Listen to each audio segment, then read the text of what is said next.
Thank you for inviting me to this workshop. It's a great honor to present at VAR. And I will try to share some musings on what I see as challenges for binary analysis. And then I will talk about one of my DARPA programs, Assured Micropatching, AMP, and how it has been framing various binary analysis challenges. I very firmly believe that there are many first-class problems and challenges in binary analysis that have not been treated as such, and that the discipline can go much deeper if we continue looking for practical problems and start first-classing the challenges that we see there. And I hope you will agree with me at the end of this talk that more of this is needed. Now, before I start, I'd like to make a small correction. I saw on the slides that the page called Liberation Army was graced with a pony. Unfortunately, it was only nominated for a pony. Ginville Coldwind and Euro took the pony, the actual pony this year, for their box phone effort, and rightly so, given how many race conditions in the Windows kernel they revealed with that thing. But I did share a pony with Travis Goodspeed for Packet and Packet. So, in fact, the pony is on my shelf, and I could probably just throw it in front of the screen. Without further ado, let me start with what I see as a few of the favorite binary things, think whiskers on kittens and warm woolen mittens and that kind of thing, only applied to binary analysis. These are the things that I would like to see. And these are the things that I think we're sorely missing in the area of binary analysis. And the one thing that is on top is I believe we need a format, a major format for communicating the results of binary analysis, reverse engineering, and inference on binary. I believe that this format is needed to close the gap between the very different tools that we have. They're all excellent. Hydra, Anger, IDA, Binary Ninja, Radara, but they are all stovepipe. And if anything stymies the progress in an industry, it's the inability to quickly build on each other's discoveries. I believe we need a format that is on par in its support with ELF and DOR and can express the finer assumptions, theories, and results of a binary analysis and reverse engineering. And I think we need pipelines built around that kind of format to have open architectures, open modular architectures in which we could do binary analysis the same way that the LLVM community has a pipeline for compiler research in which a graduate student can write a compiler plugin in a reasonable time without having to become an expert on the entire set of LLVM interpreters. Abstraction has worked really well everywhere else in programming, in software engineering. I believe it is lacking in our analysis. What we also need, I believe, is intermediate representations that are designed specifically for binary analysis. And I say towers of intermediate representations because clearly we need to go from the binary that is the ground truth without forgetting anything that's important about the binary, but reducing the complexity and abstracting representation. So in fact, those towers might diverge from some sort of a binary representation. But we want our analysis to happen at the different levels, at the different storages of those towers, without having to lose the binary ground truth. There are many intermediate representations, and they have been a great help for compilation, for example. Again, LLVM has a number that acquitted themselves perfectly well. But, of course, they go the other way. They go from the source to the binary, adding details. We want to go upwards without losing details and yet expressing our abstractions. And I have to thank Aravind for this point.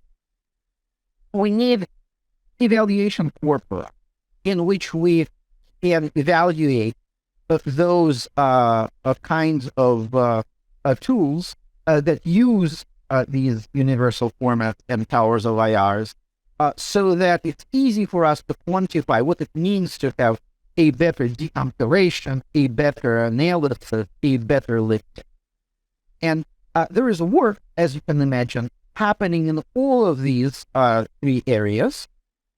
Some of it is happening on the Assured Micropatching program. But I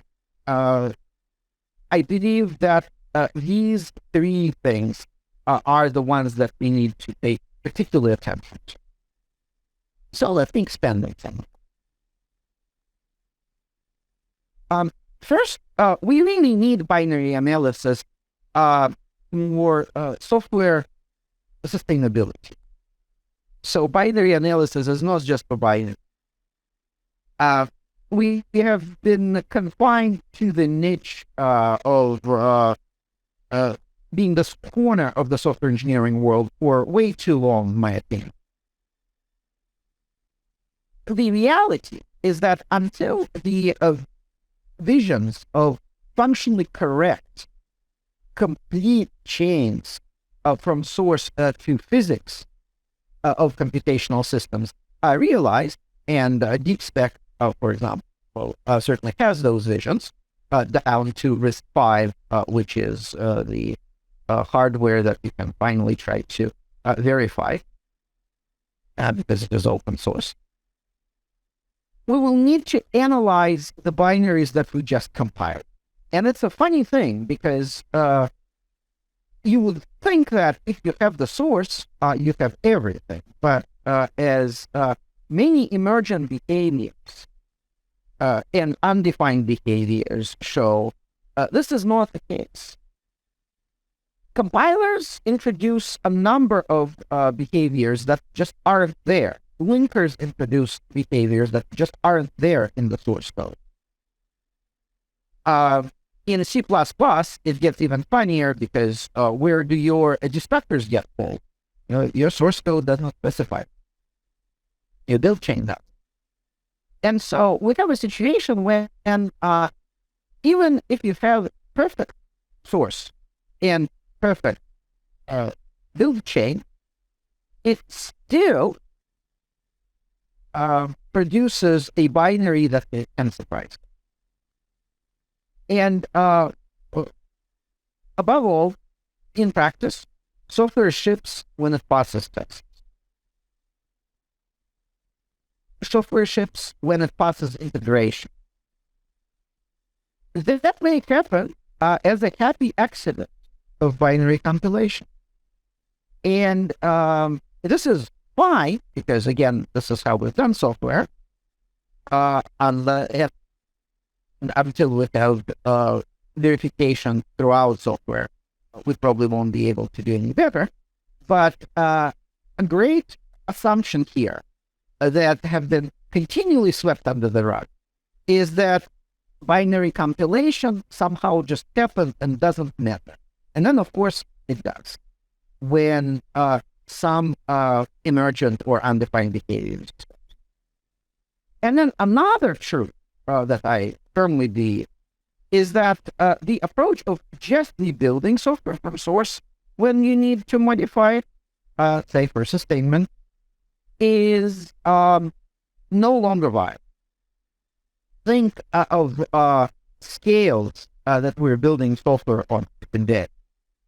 When your software is deployed across your typical data center scale, do you really want to rebuild it and then deploy it on that scale? Probably not. You want to be able to modify software incrementally. And therefore, binaries should no longer be considered inconsequential or throw away once you can recompile them.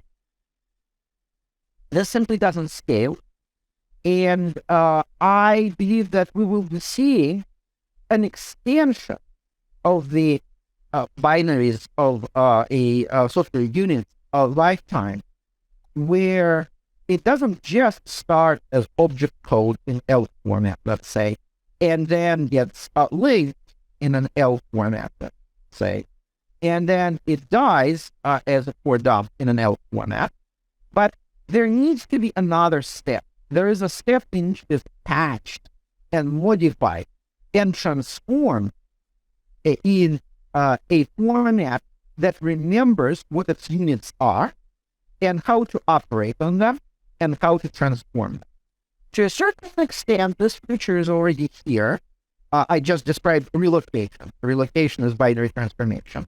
I also just described dynamic linking, which is also a form of binary transformation and composition, but they do not happen at the right granularity. And in order for them to happen at the right granularity, binary analysis must change and must meet these challenges. Now, we've seen the concept of software engineering, such as the Software Bill of Materials, SBOM, appear in a Presidential Administration Executive Order. You might recall that it's a momentous occasion. But, of course, if the Software Bill of Materials is just a label, just another document attached to software in its laborious certification process, it will probably not help much. So for these visions to be realized, an SBOM must have a way to verify itself, reflect on whether it actually applies to the software, and should allow some sort of a customization that software inevitably undergoes before it gets deployed. Simply put, visions of SBOM must include binary analysis. So I see a very different and much more important future for binary analysis, if you will. Now, as I mentioned, fairly complete and fairly sophisticated ways of describing software.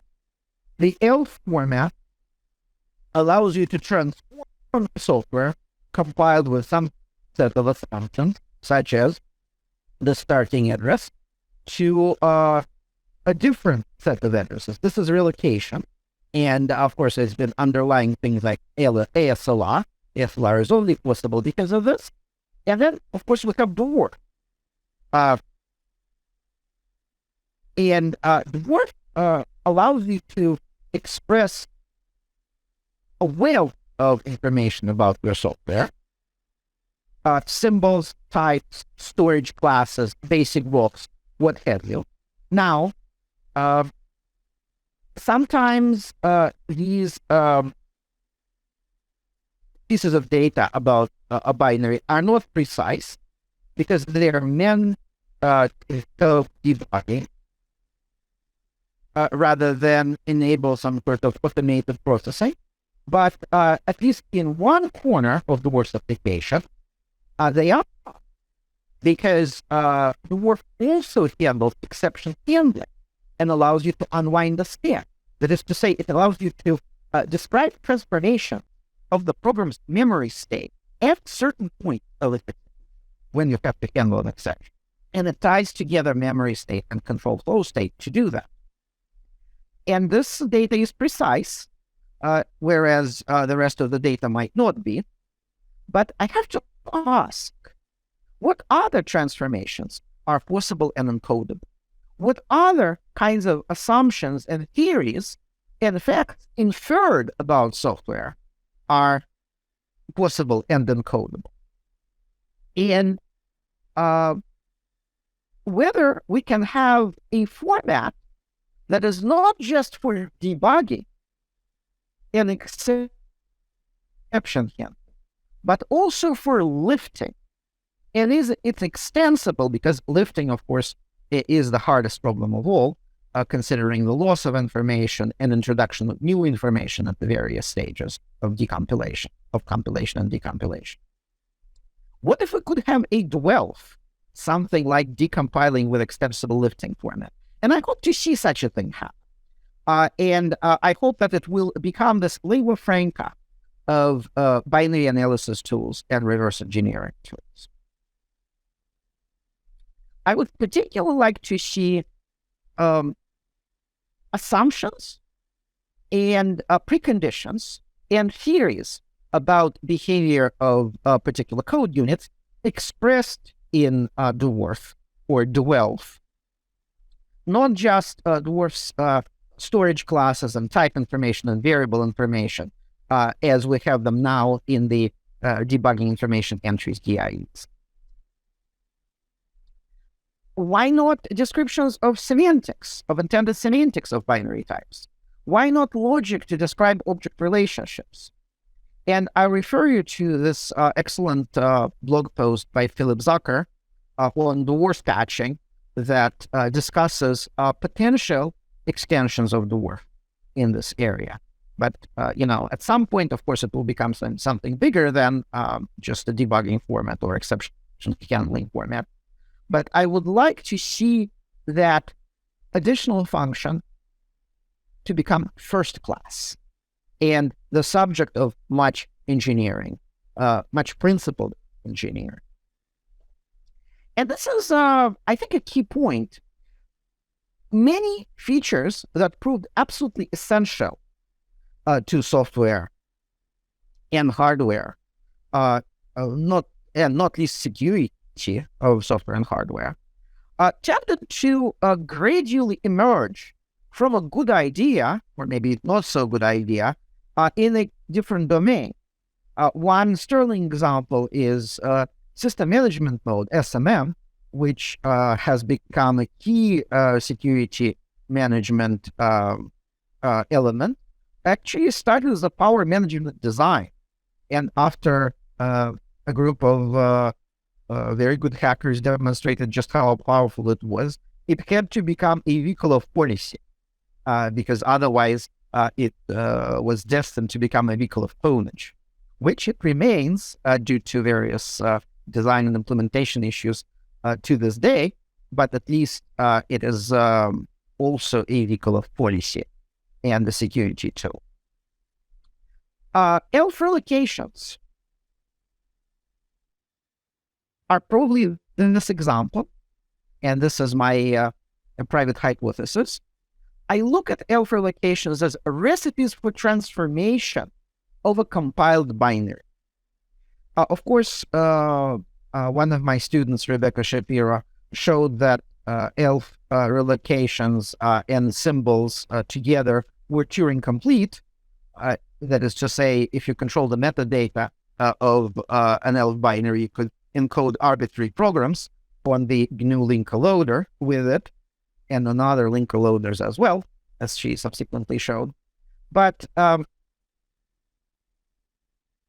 would like to see that not as a hack, not as a weird machine, but as a germ of a production capability for transformation of binaries. Similarly, Dwarf offers transformations of the function activation frames, and it offers some idea of when it is okay to apply those transformations in exceptions. But it could be something much more general. It could include safety assumptions of higher order. It could be a means of transforming a binary or patching a binary in a principled way, extending a principled engineering applied from the point of a compilation to the point of retiring the binary. And again, I'd like to ask you, what other transformations are needed and possible? What other transformations will help binary analysis? My eye is drawn towards partial evaluation. SimCC from Populau and Francione, presented in Usenix 2020, demonstrated this approach where a binary could be compiled with support for symbolic execution. Just think about this. This is an amazing idea that goes back to the visions of partial evaluation back in the day. You are compiling the binary for a different execution semantics that aids your symbolic execution analysis. But why don't we have support in this throughout the binary toolchain to help binary analysis that we may want to do throughout the binary's life? I think this is an idea whose time has come. And my favorite hypothesis, and this is something that has been driving much of my activities in trying to formulate fundamental research programs at DARPA, is that binary analysis needs a modular architecture of binary faithful yet abstraction expressing intermediate representations. And I know that different tools are working towards towers of IRs that allow and enable lifting. For example, Binary Ninja has 3 levels of IR that you can access, and more helping them behind the scenes. But what I'd like to see is those towers of IRs enabling well-defined transformations with well-defined semantics and transformation engines on which inference and lifting research could be carried out. And I'm contrasting the state of binary analysis and its applications such as decompilation with the state of compiler research before and after LLVM introduced a modular architecture, and it suddenly became possible to modify the compiler with this additional plugin, with this more or less firm API, or at least until the next version of LLVM. LLVM has quite a treadmill that researchers do have to run on. But the transformation of compiler research and the accessibility of compiler research to graduate students who need to publish and graduate has become incomparably better. And this is, I think, where the right format stands to change practice enormously. Now, most decompilers are still monolithic and not easily adjustable. Most binary analysis engines are still monolithic and not easily adjustable. That means that even though there are many interesting algorithmic challenges, if you think about this, symbolic execution trying to derive a model of a memory object does resemble unification quite a lot. I first had this epiphany when I was reading the UC Klee paper and after just having taught a class where unification featured prominently and logical programming featured prominently, of course, Prolog may have diminished in its use and mindshare, but unification lives on in Hindley-Milner type inference systems. And basically, you're running a part of the Prolog engine every time you run your Haskell compiler or your ML compiler. Isn't this interesting? But we've made those great steps by breaking out those algorithmic challenges and then creating those algorithms into a specific bite-sized form. Whereas in decompilers, there are many inference steps, yet they are masked and not modular. And so it's hard to define the challenge, and it's hard to come up with a solution. A modular pipeline, a modular architecture, I believe, is needed to make this happen. And so let me talk to you now about my assured micropatching program, AMP, where some of these challenges are posed specifically in the form of patching, changing a binary under various conditions when binary analysis is critical for understanding what the binary actually does and how to not break it with a patch while removing a known vulnerability. And AMP has advanced well and is now at the end of phase 1. But there is, of course, more to discover. And I am going to only highlight some of the performers' advances and tools. There is a lot more, and I apologize to those performers for whom I will not have a highlight in this short time that is left to me. All DARPA programs start with an objective, which has to be formulated with absolutely no jargon, according to Heilmeier principles. And this is AMPs. We want to rapidly produce targeted security patches to repair legacy binaries with strong guarantees that the patch will not impact the functions of the system. And of course, those functions of the system do not have a specification, because legacy systems rarely do. They do have tests. Sometimes they have some source code. Sometimes they don't.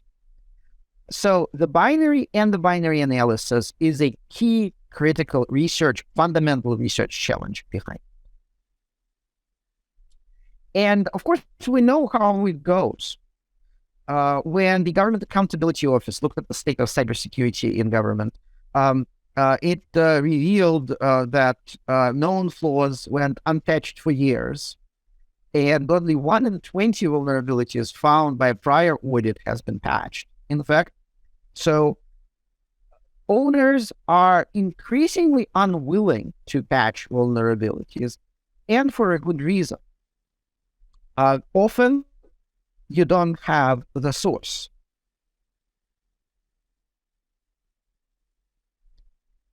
So I can't see the chat, but I will be happy to switch to the chat after I'm done, and then we'll have a discussion. So please feel free to type in the questions. Just I can't see them.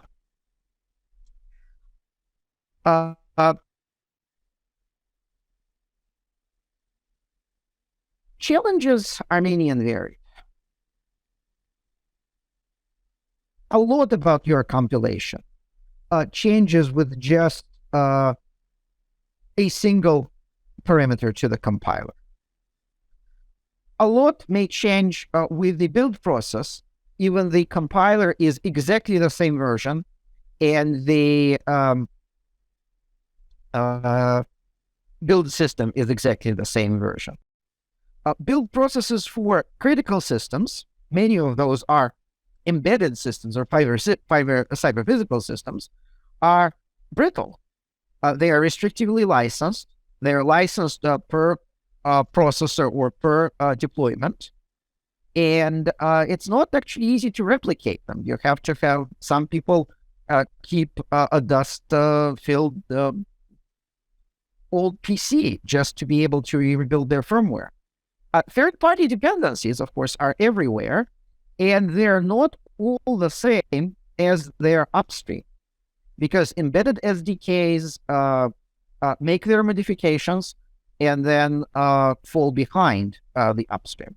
And so even if you know exactly what the bug is, what the vulnerability is, it may be very hard for you to find where that library went into the final deployed executable image, and how it was expressed.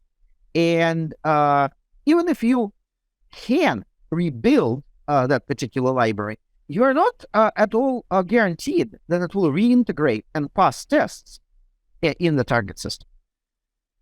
So binary analysis is extremely important in this setting. And of course, the current industry practice is to do none of this. The current industry practice has a source and the build process and the testing. And at some point, you convince yourself that you've tested enough, or possibly you ran out of the testing budget, whichever comes first. And then you deploy. And you see a picture of spacecraft here, a fantasy spacecraft here, because, patching a satellite is something that you can do only once. And not that you have great connectivity to that satellite or spacecraft either. You may, in fact, be able to push very little, and you will not be able to repeat the upload if your patch fails. And of course, you want to be able to patch those systems as well. And that, even if you have the source code and the build process and the perfect tests, if you don't, then you have to fall back to boutique reverse engineering and binary rewriting. And then if you build chain changes, again, you need to understand the effects of that change, which are many and varied. So what AMP called for is a set of capabilities and tools and theories that would help us understand the binary as it has been tested, as it has been integrated, take it apart, find its units, explore semantic equivalences of code that got created with the code that it started as, and help the patcher create a patch that's minimal, and all of its behaviors newly introduced can be accounted for so that the testing could be done exhaustively, yet without having to repeat everything that went into the original testing and integration. Ideally, we would also want to produce a proof of equivalence in the patched system's behavior, minus the vulnerability that we actually created the patch to fix. These are hard challenges. These are, as we say, DARPA hard challenges. But I believe these are the challenges for binary analysis, including binary analysis of changes, incremental binary analysis, that relationally look at a prior system and characterize a change in its behavior introduced by the patch. Hard problems, new kinds of analysis, new kinds of granularity of analysis, but this is the call that AMP, the program, sounded. And of course, people might say, well, we have decompilers, just decompile the source code. And this is a piece of code that actually got compiled, and came out of Ghidra. And as you can see, it's if you wanted to patch anything about this code, you would probably have a hard time recognizing what it is about. And consider the non-returning subroutine here, and consider the go-to, and it's a state-of-the-art decompiler.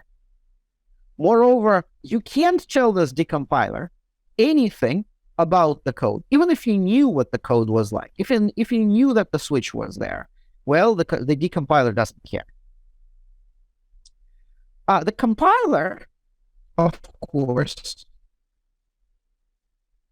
if you look at what it does with your code, well, none in this audience would be surprised, but the code that you end up with may be quite hard to relate to the original. Again, naively patching a little loop in this example would be easy. Just change one constant, just find it and change it. But of course, you can't. And in fact, there may be no constant due to loop unrolling. And none of the comparisons or arithmetic might be quite as you expect. And then, of course, there is the elephant in the room, that is undefined behaviors. C standard has a lot of them. C++ has even more.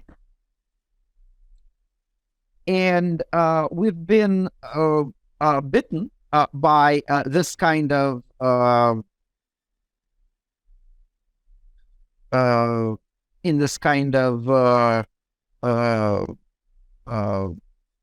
compiler inventiveness, famous optimization out of the zeroizing of the password in .NET, a lovely case where Linux kernel has got a crash because the check for nullability, for the pointer being null, has been eliminated.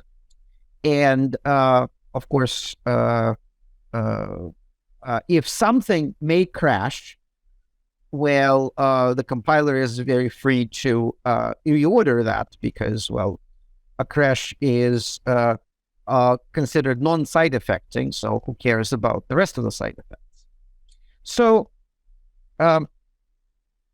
it's a sufficiently advanced compiler is indistinguishable from the adversary. I'm seeing some questions. Let me try to do a little bit of a Zoom dance and try to respond. Okay, Roland asks, is binary IR theoretically feasible? We do have a number, we do have an executable semantics, or an array of executable semantics in binary. As we lift, we factor those semantics. We make judgments on what in those semantics matters and what doesn't. It's very hard currently, so far as I know, to describe specifically and validate our descriptions of what matters and what doesn't. The Tower of Binary IRs would be exactly a means to express those assumptions. Eric Ullman says, Ghidra does allow you to manually define switch statements. Absolutely. So Ghidra and IDA were a tremendous advance for their time, being interactive. And of course, quickly propagating, cross-referencing changes made in annotation was that tremendous innovation. But it only goes so far. And neither will actually care about any source code sample that you might like to see, that you might think is close, but they have no, there's no way for you to feed it in. And I think that's something that that might be changing. Yeah. So two more questions from Christopher.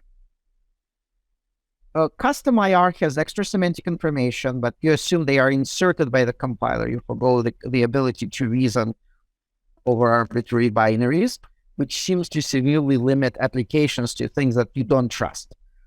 Exactly. So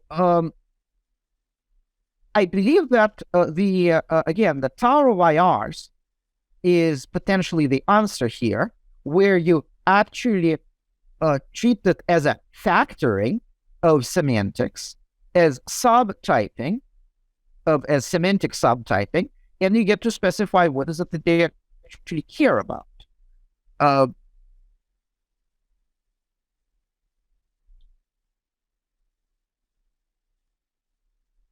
And of course, as the second half of the question says, we need to make this practical. We need to either be able to translate between IRs, or we need to make a universal IR or an extensible IR that is approachable and actually intelligible and inviting to use. And I see a mention of Vex. Anger has been making great strides to create some of these of my favorite binary things. Let me address the next question as we go on, right?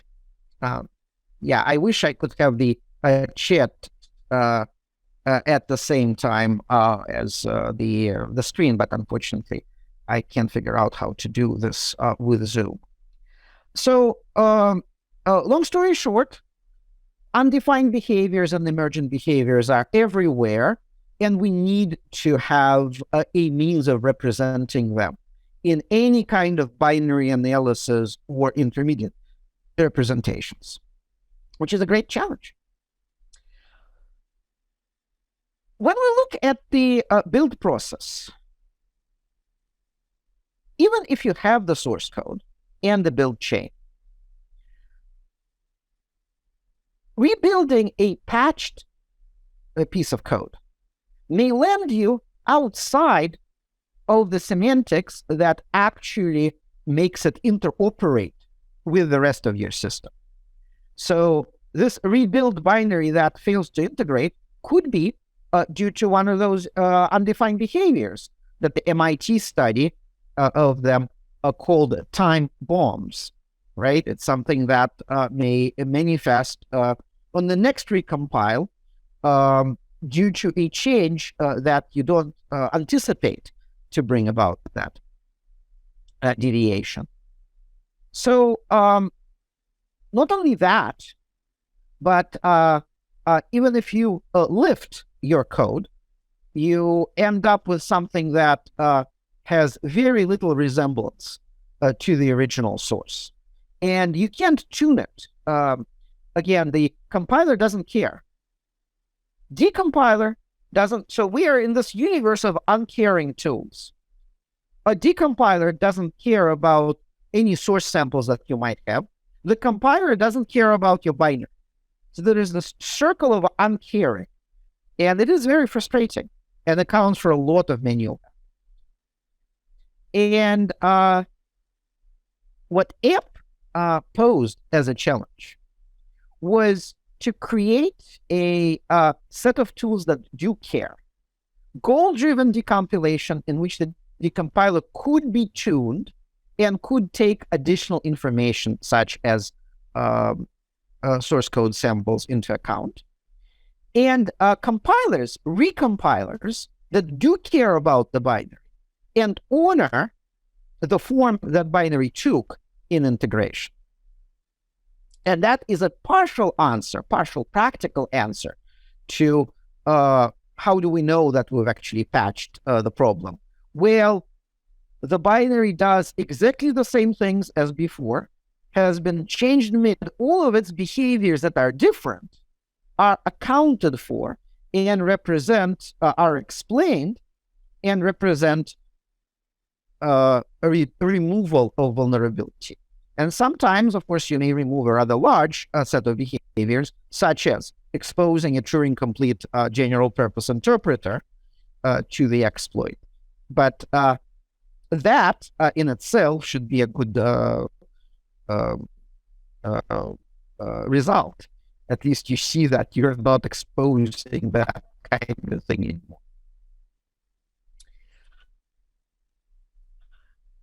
The technical areas that AMP divided itself into were pretty much formulated accordingly to the caring tools, the tools that care that we want.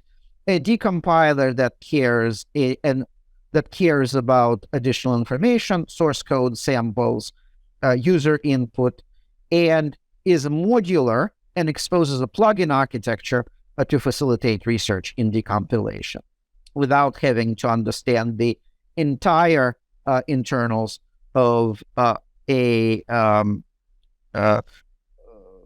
monolithic decompiler. A tall order, but we're making progress on it, thanks to fantastic contributions of some of the attendees here.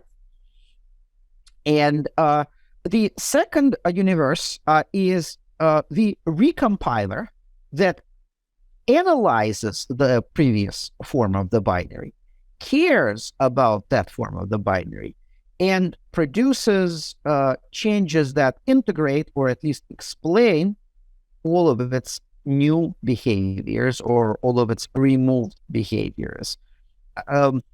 I wanted to call it a BinOps recompiler, a pun on DevOps, because we need the same transparency in binaries to sustain them as we do with code that DevOps purports to offer. And then, of course, we want to patch real systems.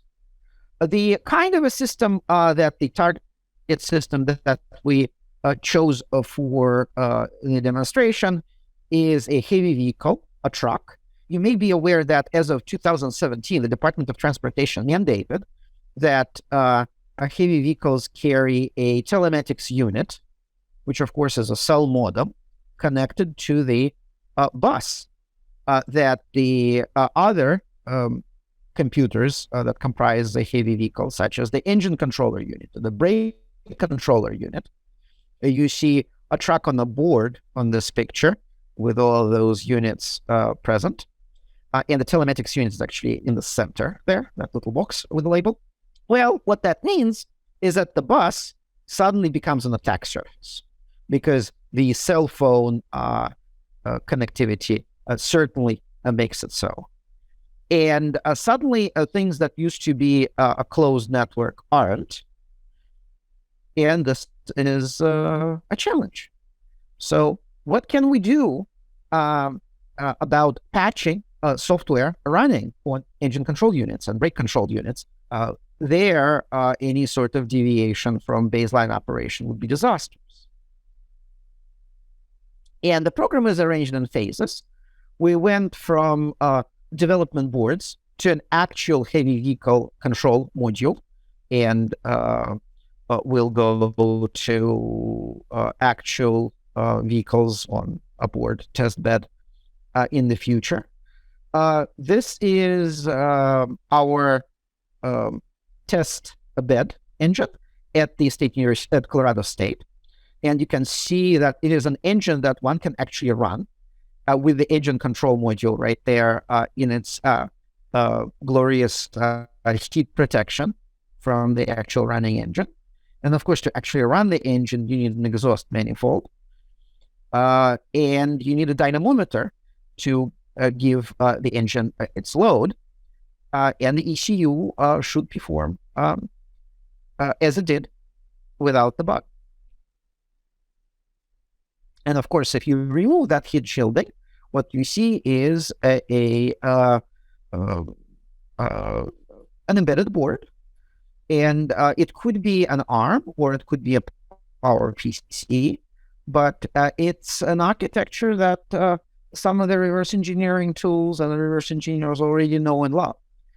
And we figure that building patches and testing patches in this environment makes it real.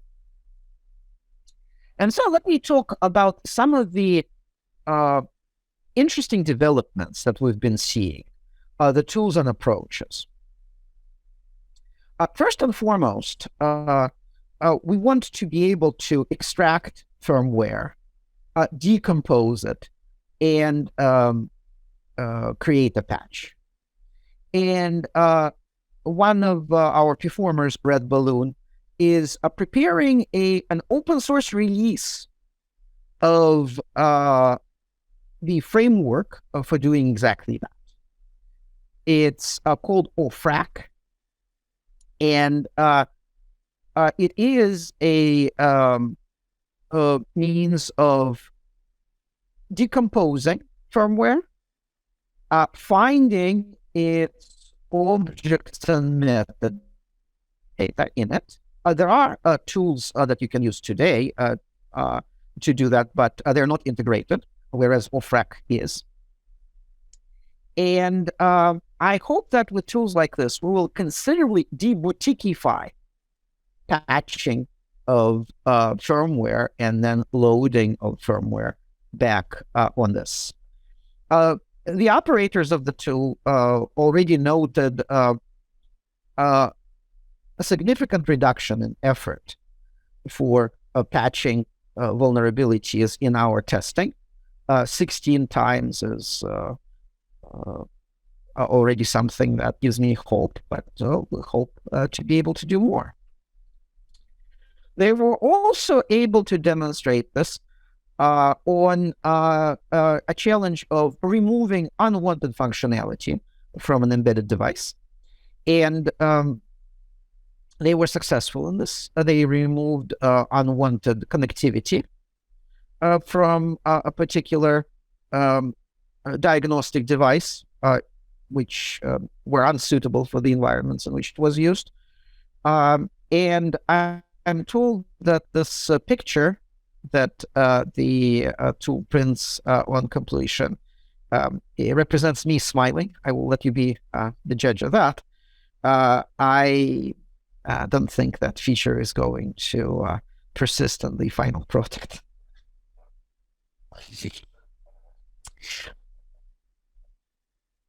Let's go on to the individual steps of this kind of analysis and patching, because it needs to be an integrated workflow. And the first one is taking stock of a binary and delinking it back into modules. I recommend to you the CodeCut Ghidra plugin, developed by Johns Hopkins University APL. And it recovers the boundaries, infers the boundaries of original object files, so that you could find the section of your binary executable image that needs the patching and needs decompilation and lifting. And you go from a graph, again, that most of the attendees here know and love, to a graph that is considerably smaller.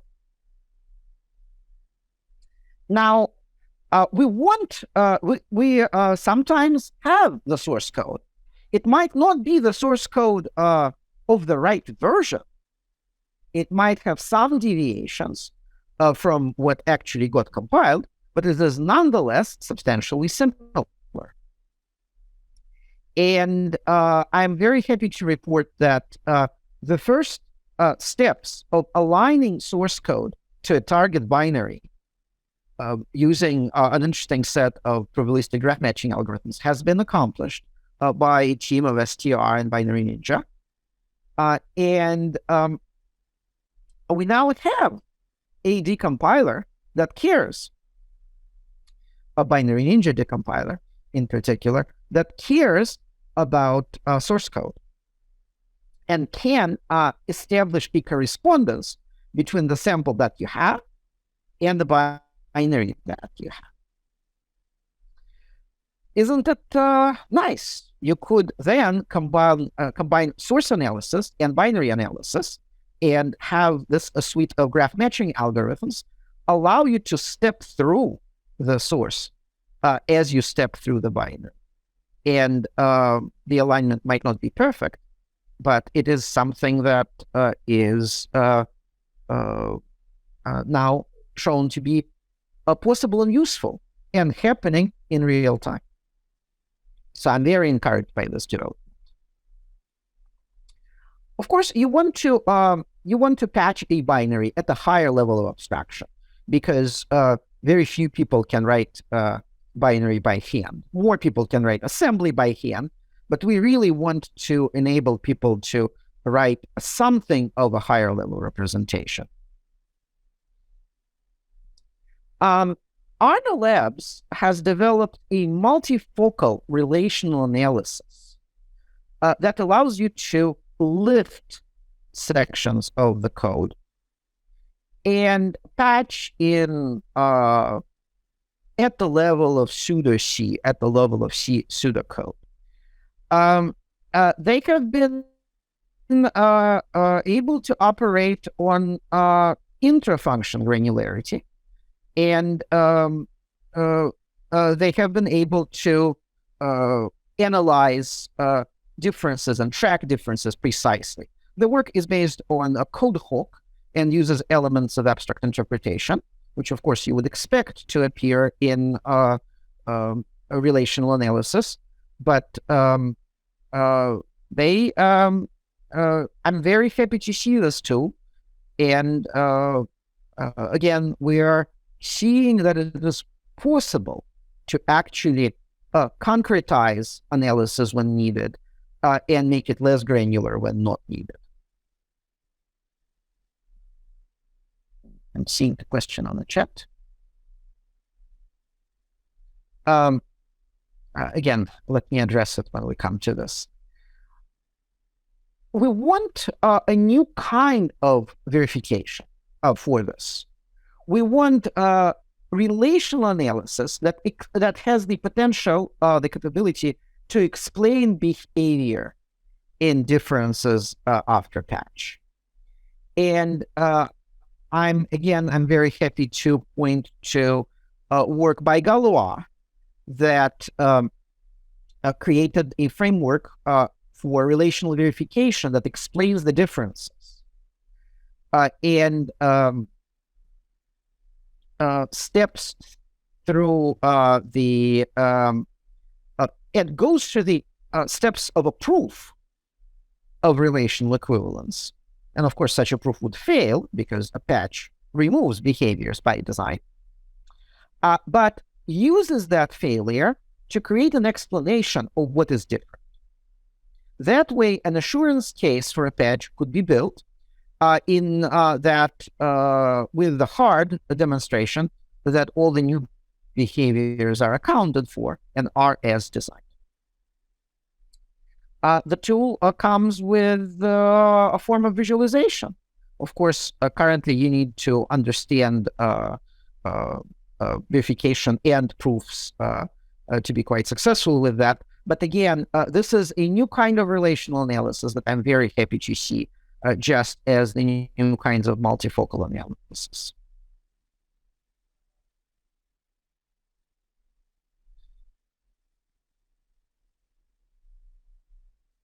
And I will refer you to their publications and blog posts on this. What if there is no compiler? Sometimes there can be no compiler. And you just don't get to dust off that box that you may have saved. A very interesting development by Draper with their newly open-sourced Vives system takes the view of compilation as constraint solving.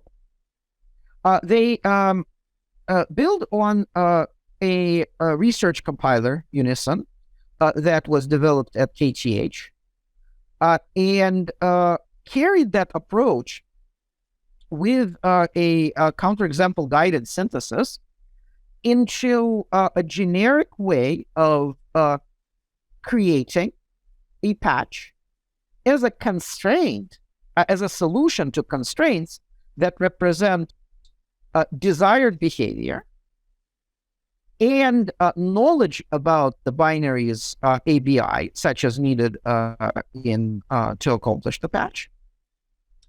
And again, they have been succeeding in those tools. It's a really interesting development. And I think that the original Unison claim has been that they have been able to compile stretches of code or rather obtain them as solutions to constraint solving of up to 100 or 200 instructions. And this claim has been validated. And there is now a robust set of tools that you can check out.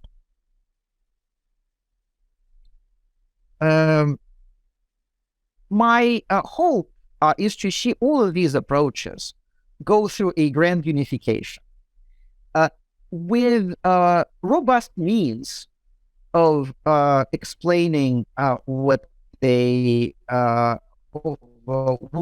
is recovered, what kind of inferences have been made, what kind of data structures and types and assertions have been made, and then tested on something like a satellite. Because again, patching a satellite represents a rather high degree of assurance, and you don't get to do it twice. And it's a sad day when your patch fails. And we're working with the NASA Goddard Center and the NASA JPL Propulsion Labs, JPL Jet Propulsion Labs, on potential demonstrations of satellites on the board and some such. So there is a lot more that's going on this on AMP, and it's a small part of the things that I hope will be able to accomplish. But binary analysis is front and center of it, including new kinds of binary analysis and new kinds of verification-like features where it meets binary analysis and connects it with formal methods. You will hear from more performers of AMP in this workshop. I'm particularly looking forward to Fish's keynote. But here are a few of my favorite binary things, and some of them are slowly coming to fruition, or maybe quite fast. And let me look at the questions here. So I hope I addressed the practical side of distinguishing between the feature of a bug or a bug. And of course, there are policy and legal challenges, but even assuming that everyone is on board and the vendor is on board, or the vendor doesn't care, having gone defunct, we still need the tools to do this.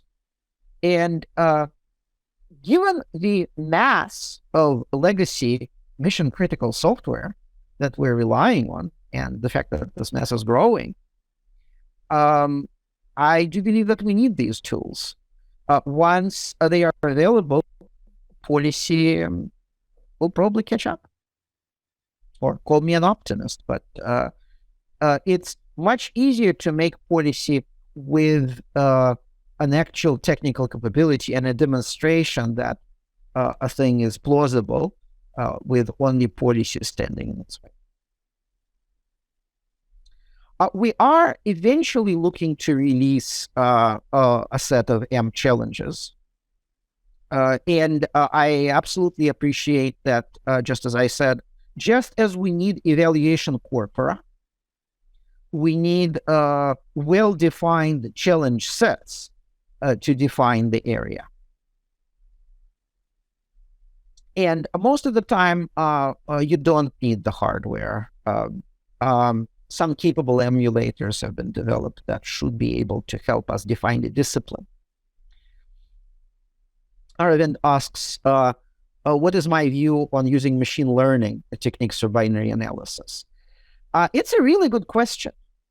And you might anticipate that having a well-defined representation of the data through the modular plugin like multi-stage, multi-layer representations should help.